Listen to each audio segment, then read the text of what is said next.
Big news out of Memphis. The young Dolph murder trial has officially kicked off, and day one is already making waves across the hip-hop world. Courtroom drama, defense strategies, and even Yo Gotti's name being thrown into the mix. This one's going to be a roller coaster. So let's break it down. It's been almost 4 years since Memphis rapper Young Dolph, real name Adolph Thornton Jr., was tragically gunned down while buying cookies at Makita's homemade butter cookies on November 17, 2021. The killing shocked not only Memphis but the entire rap industry. Fans mourned, tributes poured in, and immediately speculation began about who was behind the murder. Over time, investigators arrested Justin Johnson, also known as Straight Drop, Cornelius Smith, and later named Hernandez Govan as the alleged mastermind who ordered the hit. And that brings us to today. Opening day of the trial. Hernandez Govan is accused of being the one who planned it all. Prosecutors allege he set up the hit, coordinated with the shooters, and promised payment. The individual you described as Juke, is he on the left or right of this photo? From my angle, he's on the right, the big guy, right on the right. He's on the right. And the individual on the left, who is that? That's Quick. And Juke is the person. Do you know his government name? Nah, now since I've been locked up, Anthony Mills, since I've been locked up. And Quet, you know it's Hernandez Govan. Yeah, Hernandez Govan. At some point, I'm sure you all exchanged phone numbers. Me and Quick.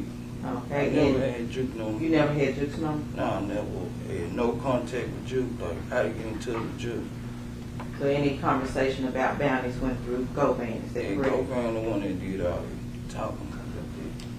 Okay. What name was Quet's saved into your phone? I had it up on the bro. Bro? Okay. And how many different phone numbers did you have? Yeah, 2 different numbers. But they were both on your phone as bro. Bro. All right. So at some point, there was more information given, I guess, about the bounties. Is that correct? Yeah, about the bounties. It was coming close to Thanksgiving or whatever. All right. Well, let's back up. Let's get back to some time before it starts to get cool. Go back. Was there another individual that was brought into this? Justin who? Johnson. Okay. And how did you meet Justin Johnson? I met him through Quick as well. At what point did you meet him through Quick?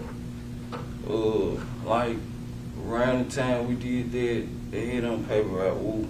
When we went and shot at him, like that was like my first initial meet with him around that time. And you said you met him through Quick or Mr. Govan. How did you meet him? Describe it. When they found out that Woo was at the house or whatever, me and Bobby would call, and he called Justin up too, and we all met up at his house. And who was he? Quick house. We all met up at Quick house, and me and Bobby jumped in one vehicle, and Justin and another guy jumped in another vehicle. But he was putting you all together. Yeah, Quick put all us together. Okay, and you didn't know Justin before this day? No ma'am. Never seen him? Never seen him, never met him, I knew nothing about him. But now in court, Govan's defense attorney Manny Aurora is saying otherwise. Aurora isn't just any lawyer. He's represented big names like Lil Durk before. And if you know his style, you know he likes to shift blame, raise doubts, and keep jurors second-guessing. From the very first statement, Aurora came out swinging. This is why I talk about first impressions, because they always could be misleading, and in this case, patently false. When you cherry pick the evidence that you want to tell you, and then have the cameras rolling on a high-profile case to pressure you to commit a verdict of guilty, is patently unfair. And just because he's a nobody and doesn't have money, like Gotti or Juke, his brother, who were never even questioned or charged, he's the fall guy on all this stuff. He didn't do anything, even if you believe Cornelius. All he says is, I just happened to show up there, and he said, hey, this is Little C. Juke took over and started doing all the talking. Do you think that man could pay somebody $100,000 and you'd say, yeah, He's good for it. I don't need any validation. He's good for it.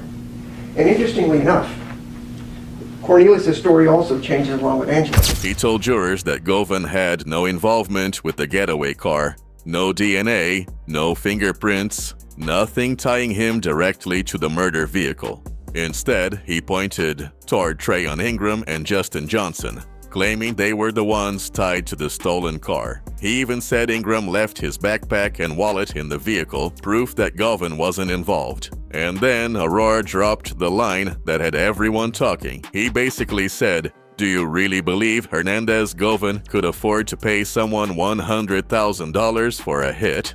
This is where it got messy. Aurora suggested that if big money was being discussed, Julius Juk, Yo Gotti's brother, was the one handling business. According to Aurora, when Govan introduced people, Juk took over the conversations. He was the one doing the talking. Now Juk passed away last year, which means Aurora is pointing the finger at someone who isn't here to defend themselves. And by extension, he's putting Yo Gotti's name back into the spotlight. This is classic Aurora. Deflection, shifting blame, creating reasonable doubt. But in a high-profile case like this, those words echo far beyond the courtroom. For young Dolph's family, this is painful. Sitting through testimony, hearing lawyers argue about who did what. It's like reopening the wound all over again. For fans, the biggest takeaway was simple. Yo Gotti's name is back in the mix. Online, people immediately started debating. Was this a smart legal strategy?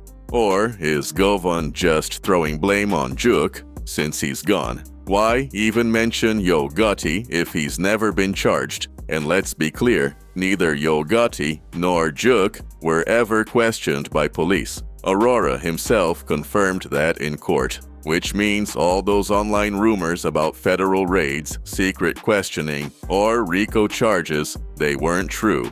Here's why Aurora's strategy is both bold and risky. On one hand, by saying Govan is broke, he couldn't pay for a hit, he makes jurors wonder, so who really did? That's planting reasonable doubt. On the other hand, by admitting Govan introduced people to Juk, he's admitting Govan played a role. That still makes him look like an accessory. So the big question becomes, will the jury see Govan as innocent or just a smaller piece in a much bigger puzzle? Yo Gotti, meanwhile, is staying quiet and focused on music. He recently announced new projects, maybe knowing this trial would stir up his name again. At this point, it looks like he's avoiding the noise. After all, his lawyer has made it clear he was never questioned, never charged. But when a defense attorney starts pointing toward your family, even indirectly, the rumors come back fast. And for someone as high profile as Gotti, those rumors can do damage, whether true or not. So here we are, day one of the young Dolph murder trial, and already the defense is pointing fingers at Yo Gotti's circle. Was this a clever legal strategy to save Hernandez Govan?